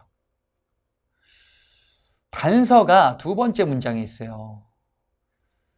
그들은 보통 농민을 유인해서 전민으로 만들고 또 그 민전으로서 그 부근에 있는 것에 대해 모두 전조를 걸어줬대.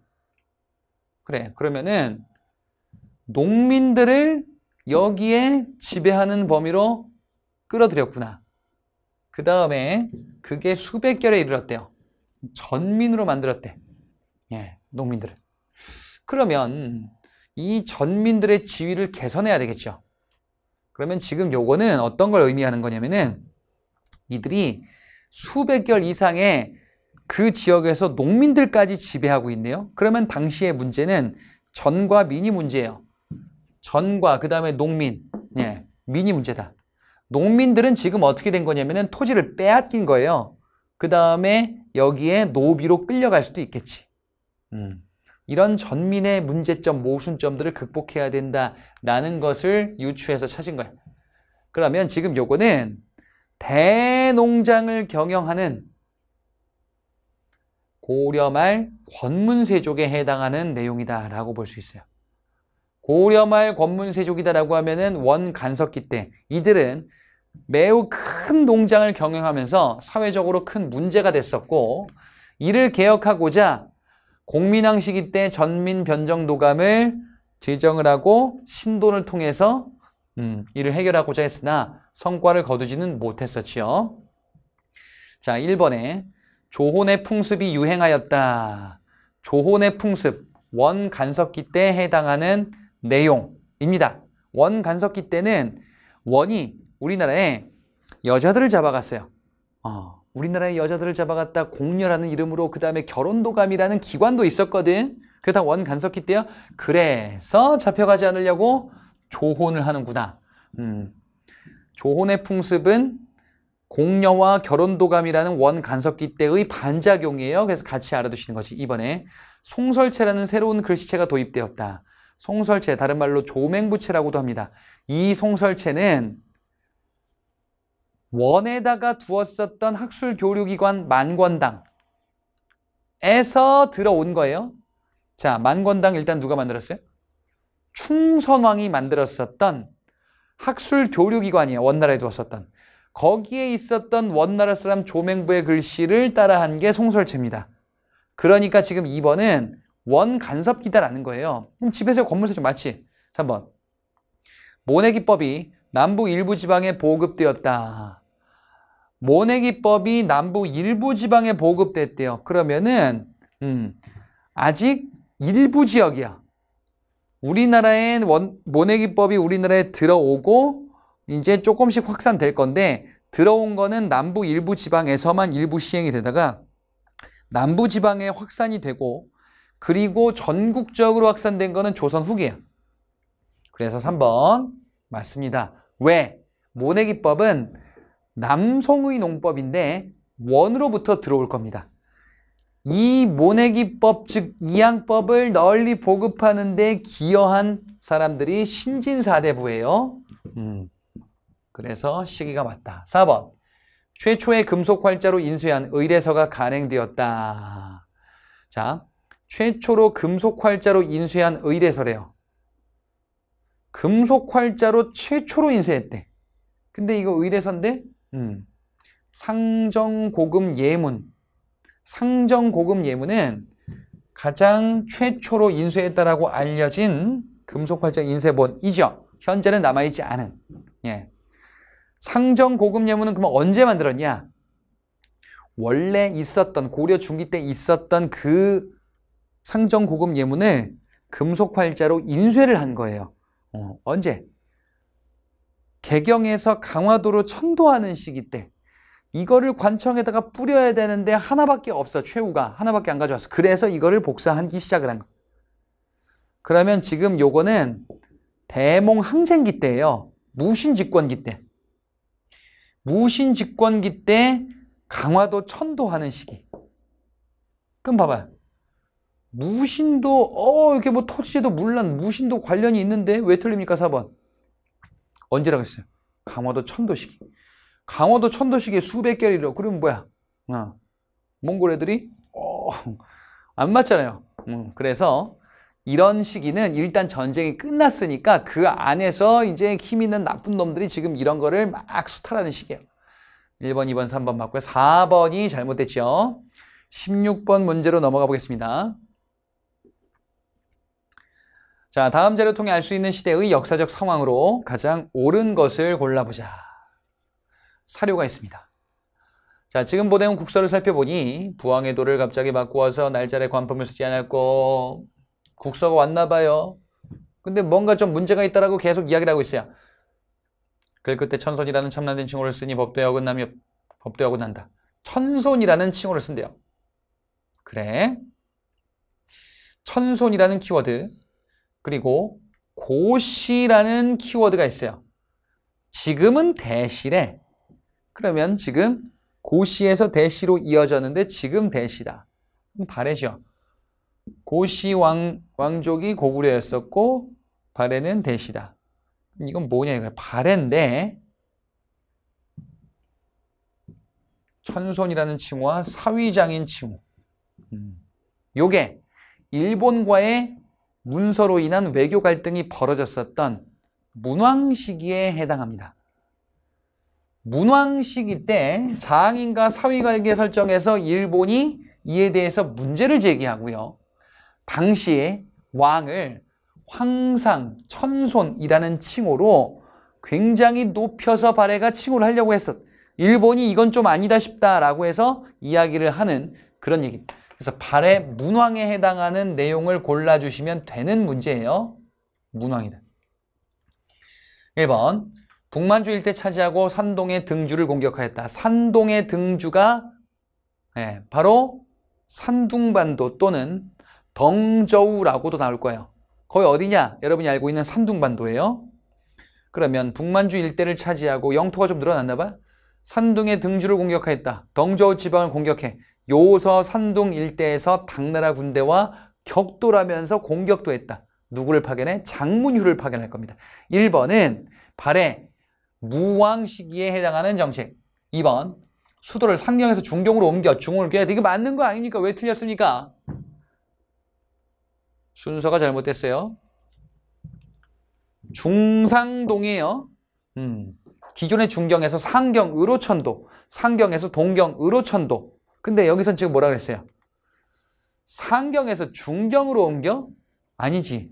중경에서 상경으로 옮겨거든지 아니면은 상경에서 동경으로 옮겨야죠. 천도가 2번 있던 거예요, 문왕은. 3번 삼성육부를 비롯한 중앙관서를 정비하였다. 이게 정답이죠. 당의 문물을 받아들이는데 삼성육부와 같은 이런 기관을 만들기도 하더라. 예, 삼성육부 제도를 정비를 하죠. 연호를 구분해라. 인안이라는 연호를 사용했대요. 인안이라는 연호는 발해 무왕에 해당하고 문왕 때에는 대흥보력이라는 연호예요.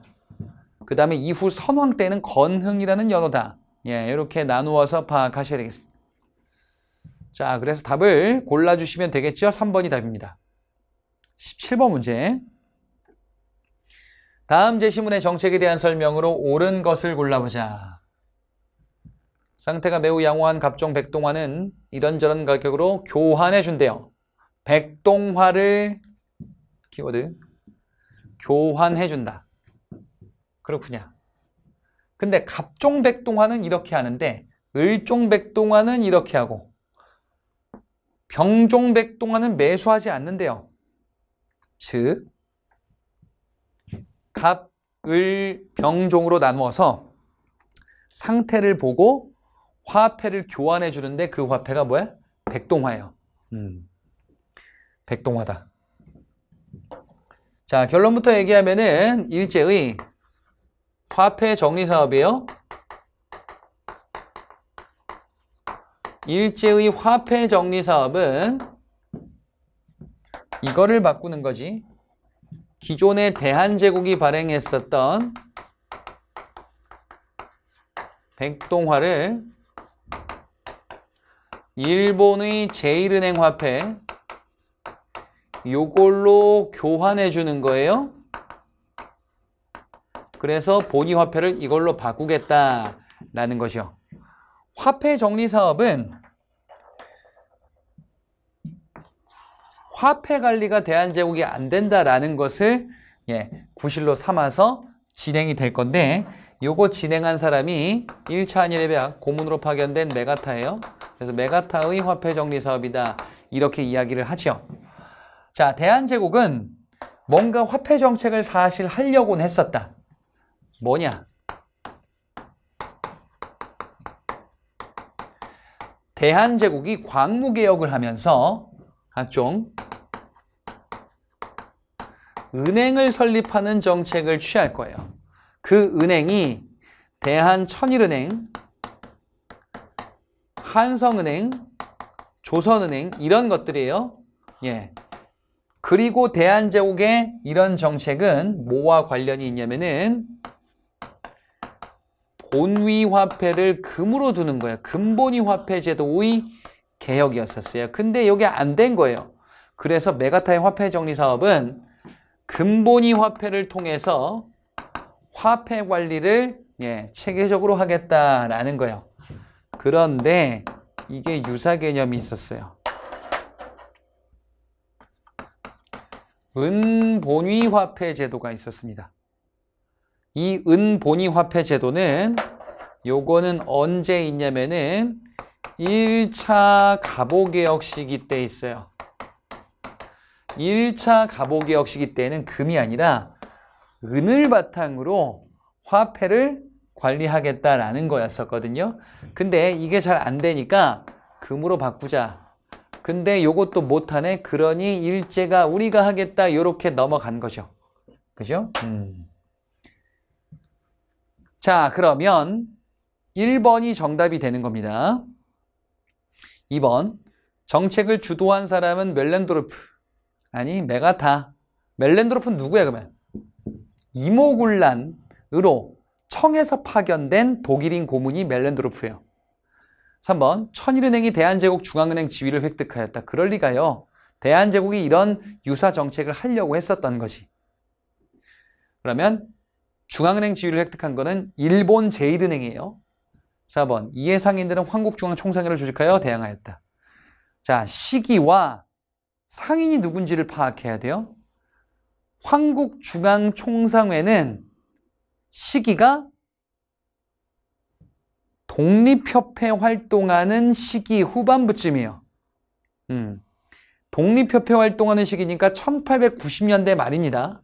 상인은 뭐냐? 황국중앙총상회는 시전상인들 단체예요. 상권을 지키기 위한 시전상인들 단체입니다. 그래서 두 가지를 알아두시라 이거야. 시전상인이고 이 상인을 물어본다면은 시기를 물어보면은 독립협회 활동 시기 뒷부분이다라고 보시면 됩니다. 예, 요게 화폐 정리 사업이다. 자, 답을 1번으로 고를 수 있겠죠. 18번 문제.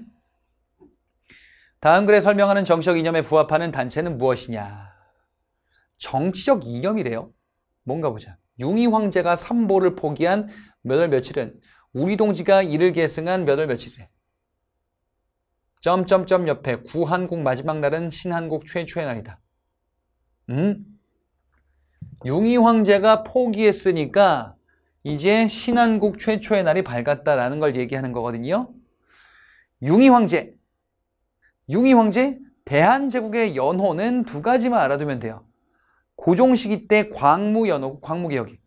그 다음에 고종이 퇴위된 이후에 얼마 잠깐 자리만 있었던 순종 때 바로 융희라는 연호가 있어요. 그러면 마지막 황제 대한제국 순종이 나라 포기했다 그 얘기요. 삼보 영토 인민 주권. 이거를 포기했다. 즉 주권을 포기했네. 그래서 어떻게? 우리 동지가 이를 계승해서 신한국 최초의 날이 되었다라는 거예요. 맨 끝에 얘기가 정리되어 있어 다시. 경술련 융희 황제의 주권 포기, 즉 경술국치예요. 우리 국민동지에 대한 묵시적 양위. 경술국치로 순종이 국권을 포기했으니까 일본으로 넘어가는 게 아니라 우리 민중에게로 왔다. 즉 국민 주권이다라는 거예요. 이 사료는 뭐냐? 3.1운동의 배경 중에 하나가 됐었던 대동단결선언이라는 사료죠. 대동단결선언에서 강조하는 게 국민주권이에요. 그럼 여기서 설명하는 정치적 이념이다. 국민이 주권을 가지고 있다라는 것이고 다 1번, 2번, 3번은 국민주권과 관련한 사상들이 일부 반영되어 있어요. 네, 4번은 일단 아니에요. 대한독립의군부는 복벽주의를 이념으로 합니다. 지금 이 얘기하는 건데요.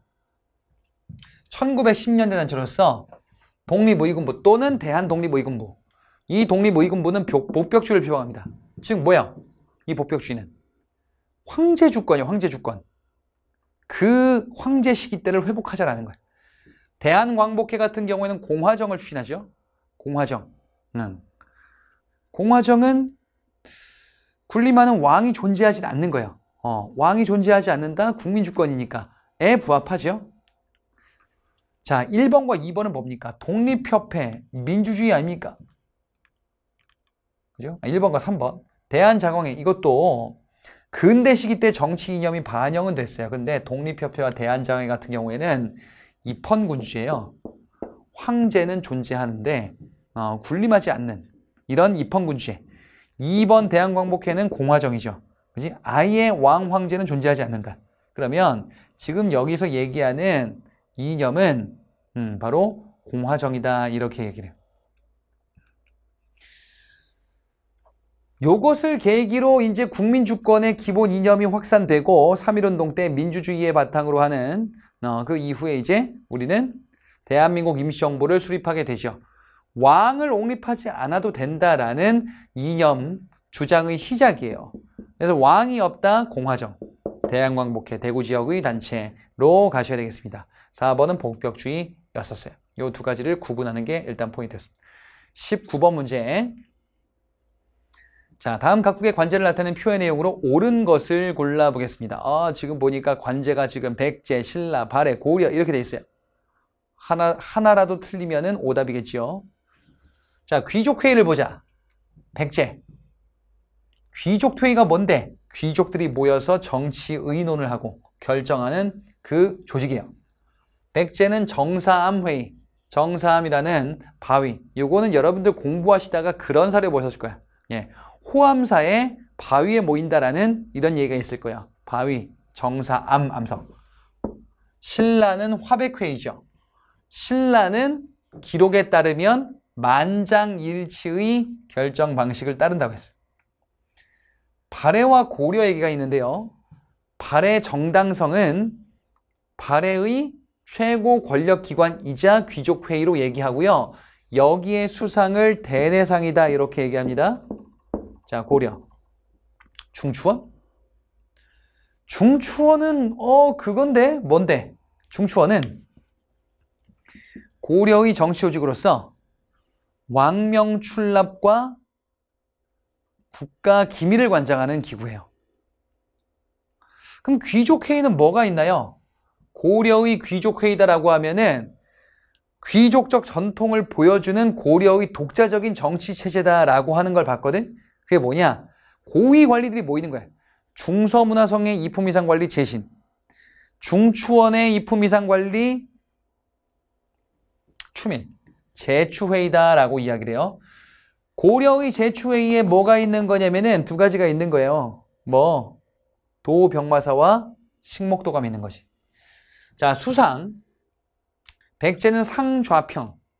맞죠? 신라는 대대로는 고구려. 신라는 뭐예요? 상대등이죠. 발해는 아까 봤고 고려의 문화시중 수상으로서 가장 우두머리 직책이에요. 맞습니다. 그래서 신라를 바꿔야 돼요. 자, 문제는 3, 4번이에요. 재정 담당, 법률 담당. 발해와 고려는 파악이 어렵지 않아야 돼요. 조선도 마찬가지인데 이렇게 가죠. 이, 호, 예, 병, 형, 공 이렇게 가요. 이게 뭔데? 육부를 얘기하는 거잖아요. 고려의 육부 또는 조선의 육조. 이는 관리 인사 문제예요. 호는 재정 문제. 예는 의례 문제요. 병은 군사 문제, 병. 형벌 문제는 형. 토목공사 건축은 공. 이렇게 간다.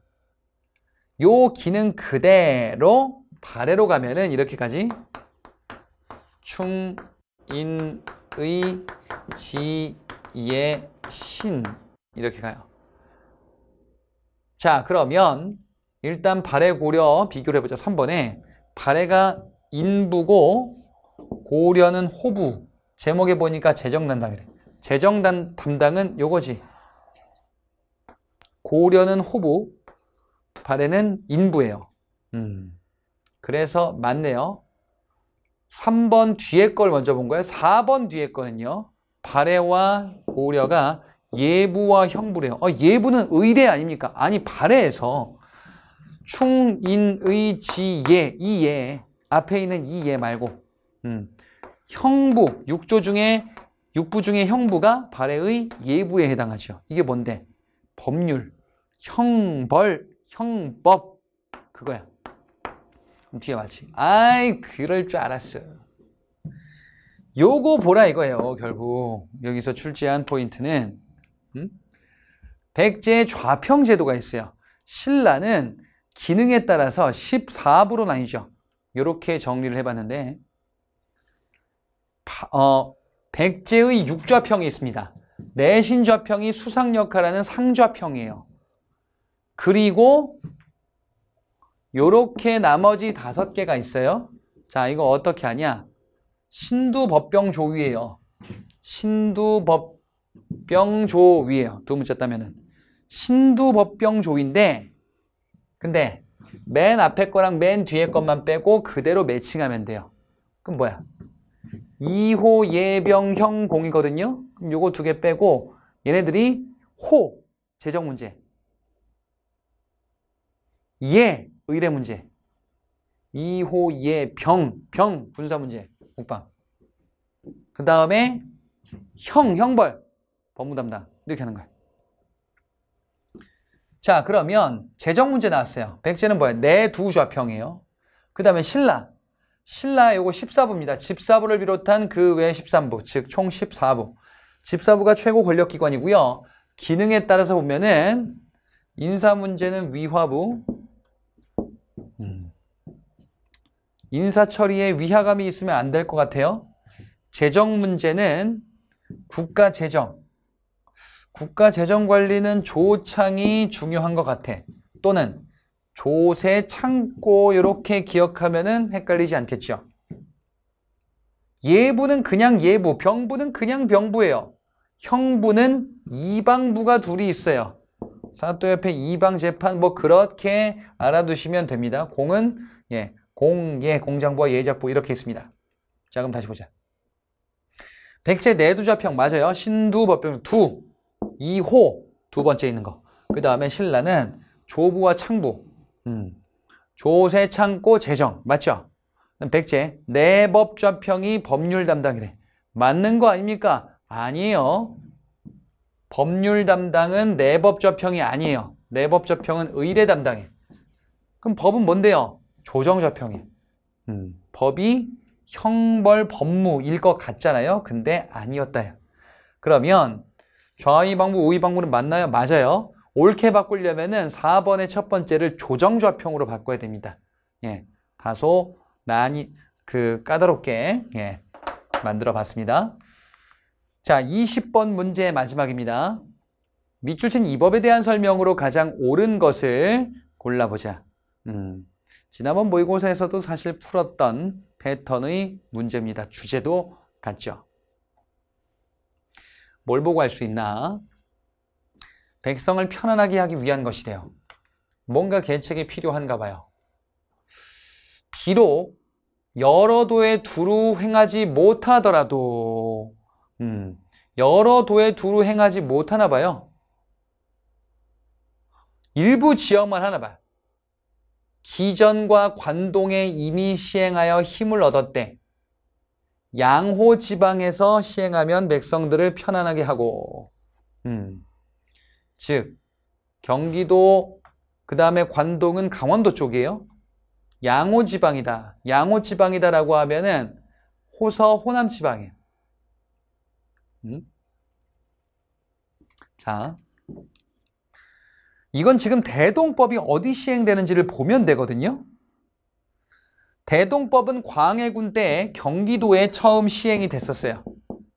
그치? 인조 때 강원도까지 확대됐어. 그러니까 기전과 관동이라는 표현이 나온 거예요. 근데 양호지방이라 그랬지. 호서지방 충청도, 호남지방 전라도야. 그럼 이때 언제? 효종, 사람은 김육. 여기 지금 확산되는 과정에서 가장 중요한 포인트가 여기거든? 효종 때 김육이거든요. 그럼 봐봐, 지금 효종이 나왔잖아요. 그럼 여기서 뭐 얘기하는 거예요? 충청도, 전라도까지 확대해야 됩니다 라는 거예요. 김육이 건의하겠지. 그럼 이 법은 뭐야? 대동법이에요. 자, 가장 옳은 것을 골라보자. 그럼 대동법에 대한 내용을 골라주시면 되겠네. 1번 공납의 호세화. 아닙니다. 공납의 호세화가 아니고 본래 공납이 호세였었던 게 토지에 부과한다. 전세로 바뀌는 거야. 그래서 공납의 호세화가 아니라 공납의 전세화예요. 2번 조세의 급납화에 기여하였다. 조세의 급납화, 조세를 현금으로 납부하도록 하는 거야.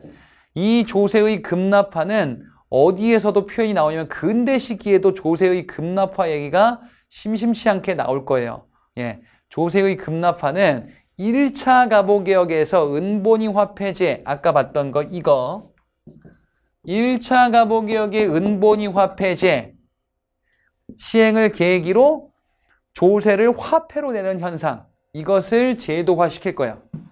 조선 후기 때에는 뭐 대동법 시행으로 조세를 화폐로 낼 수 있는 현상이 나오는 거예요. 화폐로 나온. 네. 그게 뭔데요? 쌀, 포, 동전 이런 화폐 같은 것들로 내는 거지. 2번 맞습니다. 그래서 3번.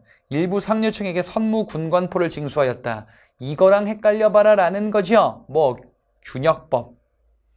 균역법은 군포 납부를 절반으로 감해준 거네. 부족분을 보충하기 위해서 어염세, 선세, 결작세, 선무군관포.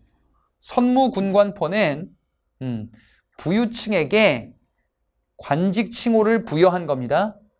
그래서 이는 균역법에 해당하죠. 4번 숙종 때 평안도를 포함하여 전국에 시행되었다. 자, 일단 숙종 때 전국 시행은 맞죠? 근데 이게 왜 틀린 거야? 4번이 틀릴 이유는 익류지역이 존재해서이기도 하죠. 익류지역을 제외한 전국이에요. 익류지역은 뭔데? 특정 지역에서 세금을 걷어. 그러면은 거둔 세금을 조운제를 통해서 수도 경창까지 한양까지 운반을 해야 되는데 운반하지 않고 그 지역에서 쓰게끔 한 그게 익류지역. 대표적인 세 지역 있죠. 도로 치면은 두 개인데 바로 평안도와 함경도 일대 국경시대. 그 다음에 전라도 일부, 제주도 지역. 당시는 전라도의 일부였습니다. 자, 이 세 지역이 익류지역이에요. 그래서 4번은 평안도, 함경도 등을 제외한, 즉 익류지역을 제외하고 전국에 시행되었다. 이렇게 가야 돼요. 그럼 만약에 한 가지만 파악해봐요. 숙종 때 그냥 전국에 시행했다. 익류지역 얘기가 없고 그런 말씀이니까 틀립니까? 그건 맞아. 또 아니 익류지역이 들어가면 안 되니까 틀린 거 아닙니까? 전국에 시행되는데 조세제도의 기본은 일단은 익류지역은 제외가 기본이에요. 기본. 그러니까 제 말은 뭐냐면은 숙종 때 익류지역을 제외한 전국의 시행 이거 맞아요? 숙종 때 전국 시행 이것도 맞아. 익류지역 제외는 기본 원칙에 깔려 있는 거예요. 다만 이렇게 거슬리게 표현을 뭐 평안도 포함 익류지역을 언급을 딱 하면서 여기를 포함해서 뭐 이렇게 하면은 틀린 거죠. 답은 2번이 되겠습니다. 자, 오늘 문제는 여기까지입니다. 수고 많으셨고요. 다음 모의고사에서 뵙도록 하겠습니다. 마치겠습니다.